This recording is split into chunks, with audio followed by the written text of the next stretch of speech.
Hello viewers, welcome back to my channel Puja's favourite kitchen. আজ আমি খুব পরিচিত একটি রেসিপি নিয়ে হাজির হয়েছি। আজকের রেসিপি তেঁতুল দিয়ে চিংড়ি মাছের টক। এই রেসিপিটি শেষ পাতে দারুণ মজা করে খাওয়া যায়। আমি এখানে ছোট ছোট এরকম চিংড়ি মাছ নিয়েছি।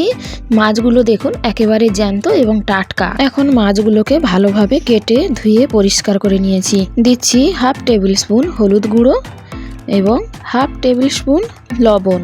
ভালোভাবে মিশিয়ে নেব।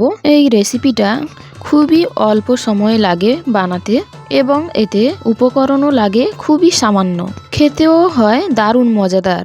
যারা এখনও এই রেসিপিটি একবারও ট্রাই করেননি তারা অবশ্যই কিন্তু একবার ট্রাই করতে পারেন। তেঁতুল দিয়ে চিংড়ি মাছের টক বানানোর জন্য লাগছে গোটা শুকনো লঙ্কা, 5 ফোড়ন, হলুদ গুঁড়ো, পরিমাণ মতো চিনি, নুন, সর্ষের তেল এবং এই রান্নার মেন ইনগ্রেডিয়েন্টস তেঁতুল। এখন আমি তেঁতুলের মাড় বানিয়ে নেব।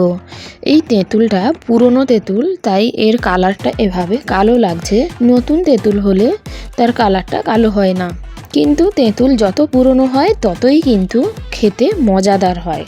পরিমাণ মতো জল দিয়ে তেঁতুল থেকে এইভাবে ভালো করে হাত দিয়ে চটকে মাড়টা রেডি করে নিতে হবে।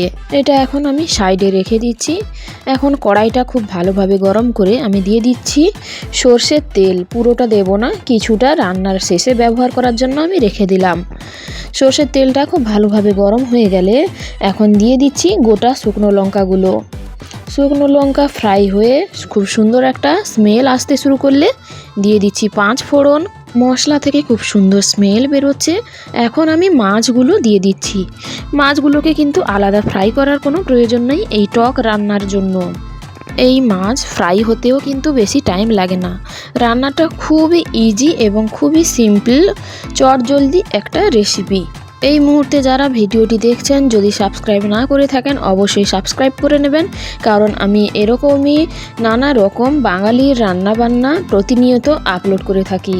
এই মাছগুলো থেকে কিন্তু জল বেরিয়েছে অনেকটা পরিমাণ। গ্যাসের ফ্লেমটা হাই রাখতে হবে এবং এই জলটা খুব ভালোভাবে শুকিয়ে যাওয়া পর্যন্ত অপেক্ষা করতে হবে।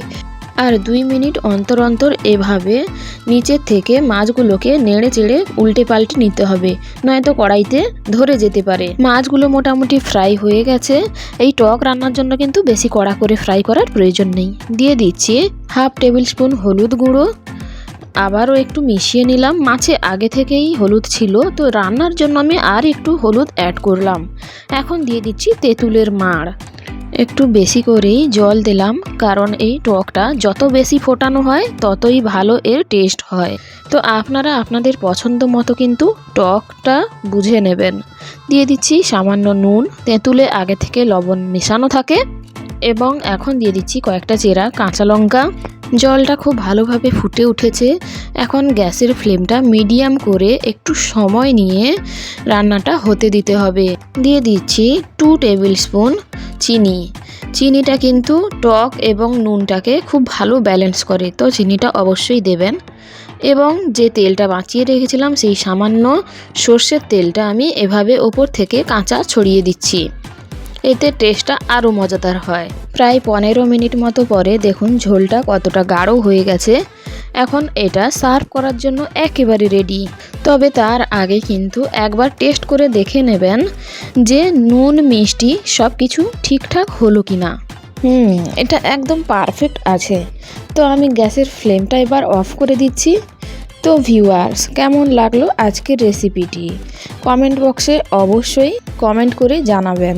আজকের মতো এ পর্যন্তই বিদায় নিচ্ছি। দেখা হচ্ছে আগামী পর্বে নতুন কোনো রেসিপি নিয়ে। ততক্ষণ ভালো থাকবেন। ধন্যবাদ।